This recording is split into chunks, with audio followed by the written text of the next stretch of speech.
Hello, everyone. Welcome back to the podcast. I am Sarah. And I am John. John, today we are tackling a subject that honestly gives me a stomachache: money. I have always believed that to be good with money, you need to be a math genius. You need to understand complex charts and Wall Street jargon. And since I am bad at math, I assume I will always be bad at money. Sarah, you are not alone. Most people think finance is like physics, a hard science with strict rules. But today, we are going to look at a book that says the opposite. Money is not about what you know, it's about how you behave. Behavior over knowledge? That sounds promising. The book is The Psychology of Money by Morgan Housel.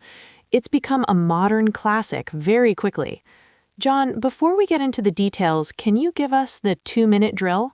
What is the core message of this book? Absolutely. Here is The Psychology of Money in 2 minutes. Morgan Housel's central thesis is that doing well with money has a little to do with how smart you are and a lot to do with how you behave. And behavior is hard to teach, even to really smart people. He argues that we think about money in terms of spreadsheets, but we make money decisions at the dinner table. We are driven by fear, pride, ego, and envy. The book covers several key psychological flaws. No one is crazy. People do crazy things with money, but no one is crazy.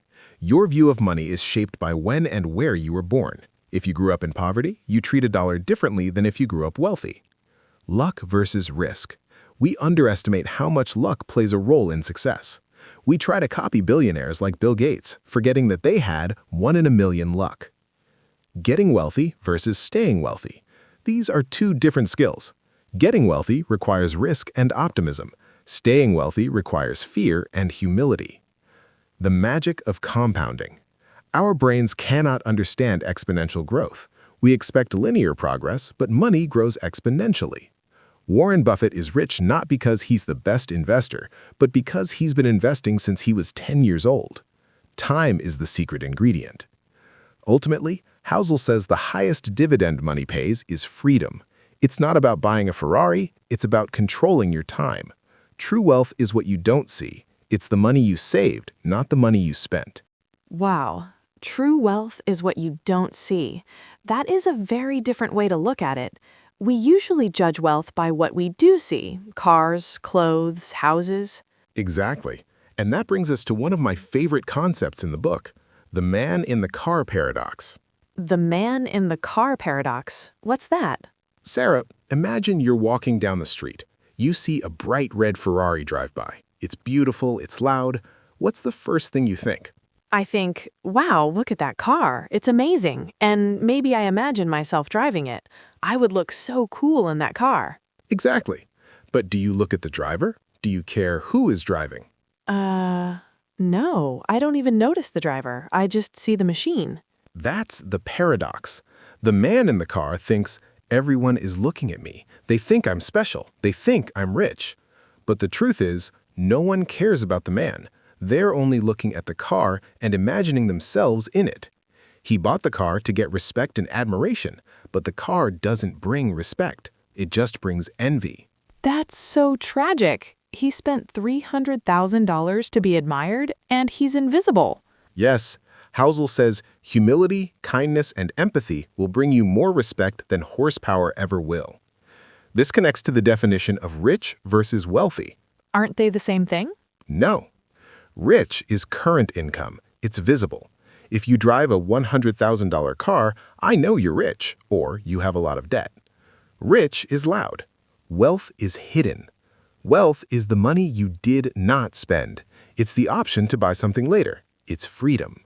Wealth is quiet. So if I spend all my money to look rich, I'm destroying my wealth. Precisely. The only way to be wealthy is to not spend the money that you have. It sounds simple, but it's psychologically very hard because we want to show off. We want the status signal. That explains why so many lottery winners go broke. They want to look rich, so they spend the wealth. John, let's talk about compounding. You mentioned Warren Buffett in your summary. I know compounding means money making money, but why is it so hard to understand? Because the human brain is linear. If I take 30 steps linearly, 1, 2, 3, I go 30 meters. If I take 30 steps exponentially, 1, 2, 4, 8, I go around the Earth 26 times. No way. That sounds impossible. That's the math. Warren Buffett is worth about $84 billion. Do you know how much of that came after his 65th birthday? Maybe half? $40 billion? $81.5 billion. Practically all of it. He was a millionaire when he was young, but the massive, crazy wealth came at the very end. His secret isn't that he's a genius stock picker. His secret is time. He started when he was 10. He's now 90. That's 80 years of compounding. So if he had started at age 30? He would just be a normal rich guy in Omaha. Nobody would know his name. The lesson for us is shut up and wait. You don't need the highest returns. You just need decent returns for a very long time.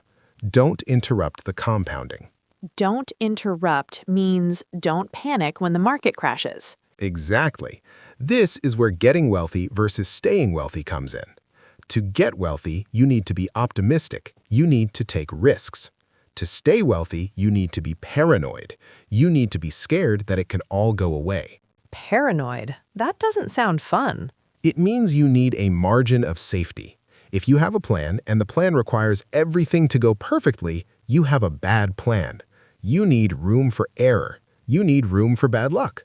Housel says, planning is important, but the most important part of every plan is to plan on the plan not going according to plan. Plan on the plan failing. I like that. It's realistic. It is. And this brings us to the hardest financial skill of all. It's not investing. It's knowing when you have enough. Enough. There is a story in the book about two writers at a party. One is Kurt Vonnegut, a famous author. The other is Joseph Heller, who wrote Catch-22. They're at a party hosted by a billionaire hedge fund manager. Vonnegut asks Heller, "Does it bother you that this billionaire makes more money in one day than you made from your book in its entire history?" Ouch. That must hurt his ego. Heller says, "No, because I have something he will never have."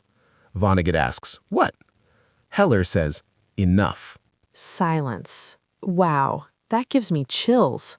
The billionaire has no stop button. He'll chase the number forever. The goalpost keeps moving.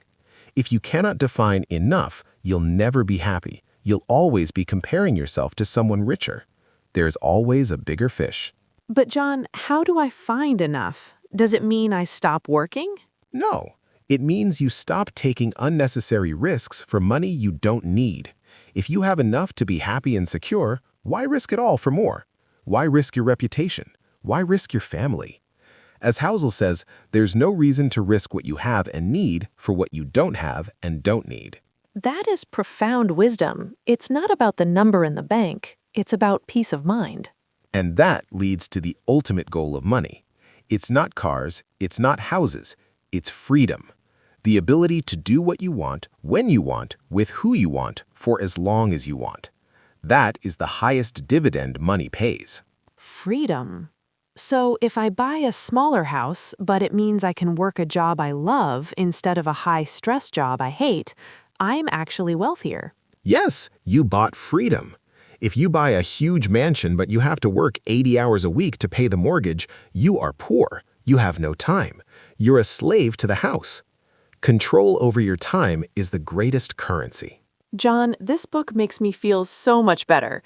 I don't need to be a math wizard. I just need to be patient, humble, and define my enough. That's it. Be patient, compounding. Be humble. Don't try to impress people with a Ferrari. Be free, buy time, not things. It's so simple, but so hard. Listeners, your homework this week is to ask yourself, what is my enough? Do you actually know, or are you just chasing more? John, thank you for guiding us through the psychology of our wallets. My pleasure. Keep saving and keep waiting. See you next time. Bye.